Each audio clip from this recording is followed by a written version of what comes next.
నమస్కారం. శ్రీవార్త న్యూస్కి స్వాగతం. కదిరిలో అదనపు జిల్లా కోర్టు ఏర్పాటు చేయాలని కదిరి శాసనసభ్యులు కందికుంట వెంకటప్రసాద్ అసెంబ్లీలో చర్చించడం అభినందనీయమని కదిరి న్యాయవాదుల సంఘం అభినందనలు తెలిపారు.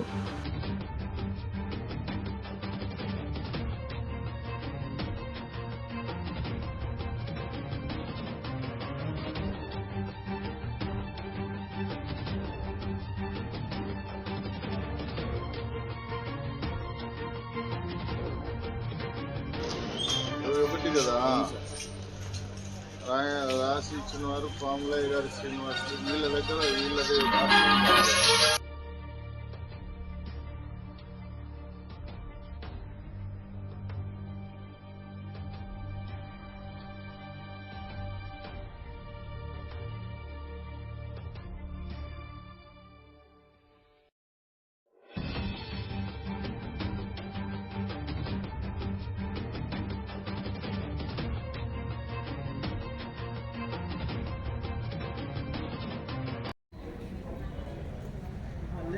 మనము దానికి హర్షం వ్యక్తం చేస్తూ మరి అదేవిధంగా మన కదిరికి సంబంధించినటువంటి గౌరవ మన శాసనసభ్యులు కందికుంట వెంకటప్రసాద్ అన్నగారు నిన్నటి దినం ఏడీజే కోర్టు కోసం మన కదిరి కోసం క్వశ్చన్ చేసినటువంటి ఖచ్చితంగా కావాలని చెప్పి డిమాండ్ చేసినటువంటి పరిస్థితి నిన్న శాసనసభలో చూస్తున్నాం.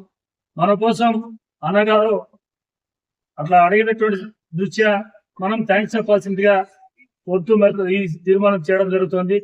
దీన్ని ఉద్దేశించి మన గౌరవనీయులు భైరవ ప్రసాద్ గారు మాట్లాడుతూ ఎన్డీఏ కూటమి ఏర్పడిన తర్వాత గౌరవనీయులు పెద్దలు శ్రీ నారా చంద్రబాబు నాయుడు ఆధ్వర్యంలో అసెంబ్లీ సమావేశాలు జరుగుతున్నటువంటి విషయం అందరికి తెలిసిందే.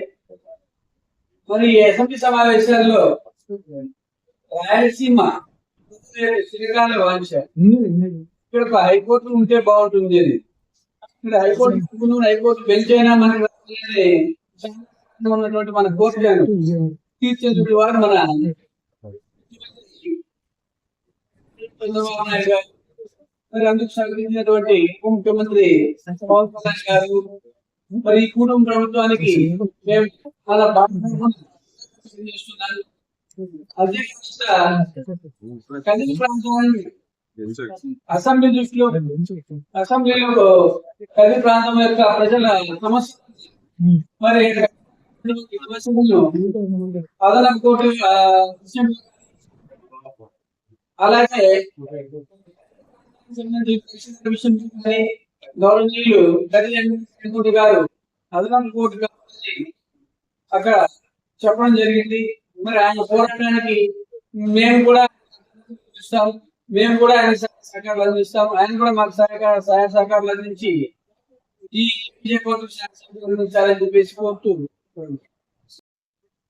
ముఖ్యంగా ఏదైతే రాయలసీమ వాసులకు హైకోర్టు కావాలి అని చెప్పి చిరకాల వాంఛ. ఎందుకంటే రాష్ట్ర విభజన జరిగినప్పుడు ఇక్కడున్న హైకోర్టును హైదరాబాద్ కు తరలించడం జరిగింది.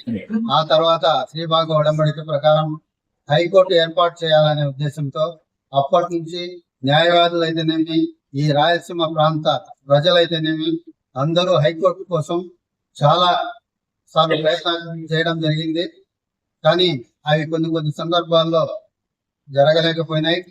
కాబట్టి ఈ కూటమి ప్రభుత్వం వచ్చిన తర్వాత గౌరవనీయులు నారా చంద్రబాబు నాయుడు గారు సీఎం గా, అలాగే పవన్ కళ్యాణ్ గారు ఉప ముఖ్యమంత్రిగా మొన్న తీర్మానం చేశారు మంత్రిమండలిలో. హైకోర్టు బెంచ్ను కర్నూలులో ఏర్పాటు చేస్తాం. అలాగే నిన్న శాసనసభలో కూడా ముఖ్యమంత్రి గారు మాట్లాడుతూ హైకోర్టును బెంచ్ను వచ్చేసి కర్నూలులో ఏర్పాటు చేస్తాం. అక్కడున్న ఏవైతే లోకాయుక్త గాని ఇతరత్ర ఏవైనా ఆఫీసులు ఉంటే దాన్ని అక్కడ తరలించాం, అక్కడే పెట్టుకుంటాం, అక్కడే పెడతాం కర్నూలులోనే అని చెప్పి తెలియజేయడం జరిగింది. కాబట్టి ప్రభుత్వానికి, ప్రభుత్వ పెద్దలకు, కదిరి బార్ అసోసియేషన్ అలాగే రాయలసీమ ప్రాంత వాసుల తరఫున మేము కృతజ్ఞత తెలియజేస్తున్నాం. అలాగే ఈ కదిరి ప్రాంతానికి చిరకాల వాంఛ ఏదైతే ఉందో అదనపు జిల్లా కోర్టు, ఎందుకంటే ఈ కదిరి నియోజకవర్గం అయితేనేమి ఈ కదిరి చుట్టుపక్కల కదిరి తాలూకా పూర్వ తాలూకాలో దాదాపు 10 మండలాలు ఇక్కడ ఉన్నాయి. ఈ 10 మండలాలకు దాదాపు అనంతపూర్ పోవాలంటే చీకటమానపల్లి నుంచి అనంతపూర్ దాదాపు 150 కిలోమీటర్లు ప్రయాణం చేయాల్సి వస్తుంది. ప్రతి చిన్న విషయానికి ఏదైనా జిల్లా కోర్టుకు చేయాలంటే 150 కిలోమీటర్లు పోవాలి. కాబట్టి అది ప్రజలకు చాలా భారం అనే విషయము ఈ కదిరి ప్రాంత వాసులకు తెలుసు. కాబట్టి దాని మీద కదిరి బార్ అసోసియేషన్ తరఫున, కదిరి న్యాయవాదుల తరఫున చాలా సందర్భాల్లో హైకోర్టుకు వెళ్ళడం జరిగింది. అలాగే ఇక్కడ అజిటేషన్స్ కూడా చాలా చేయడం జరిగింది.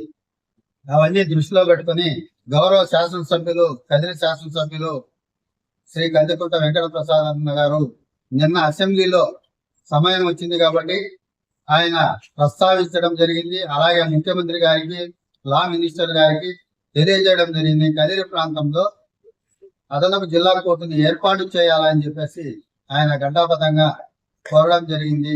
ఈ కోరినందుకు మేము ఈ రోజు కదిరి బార్ అసోసియేషన్ తరఫున, కదిరి న్యాయవాదుల తరఫున, కదిరి చుట్టుపక్కల 10 మండలాల ప్రజల తరఫున మేము ఎమ్మెల్యే గారికి కృతజ్ఞత తెలియజేస్తున్నాం. అన్న, మేము ఒకటే అడుగుతున్నాం, మీరు నిన్న అసెంబ్లీలో ప్రస్తావించింది ఒక్కటే కాకుండా అది వచ్చేంత వరకు, అది కూడా ఈ టర్మ్ లోనే ఈ అదనపు జిల్లా కోర్టు కదిరిలో ఏర్పాటయ్యేంత వరకు మీరు మా వెంట ఉండి మమ్మల్ని ప్రోత్సహిస్తూ ప్రభుత్వంలో మీరు కదలిక తీసుకురావాలని చెప్పేసి మేము కోరుతున్నాం. ఎందుకంటే ముఖ్యమంత్రి గారు కానీ, ఉప ముఖ్యమంత్రి గారు కానీ వాళ్ళ దగ్గరికి ఈ ఇష్యూను తీసుకెళ్లి మీరు ఈ సమస్యను పరిష్కరించేంత వరకు మీరు విశ్రమించకూడదని చెప్పేసి ఈ మీడియా ముఖంగా మేము తెలియజేసుకుంటున్నాం. మరొకసారి ఆయనకు కదిరి బార్ అసోసియేషన్ తరఫున, కదిరి ప్రాంత ప్రజల తరఫున ఎమ్మెల్యే గారికి కృతజ్ఞత తెలియజేసుకుంటున్నాం. నాకు ఈ అవకాశం ఇచ్చిన పెద్దలందరికీ శుభాకాంక్షలు.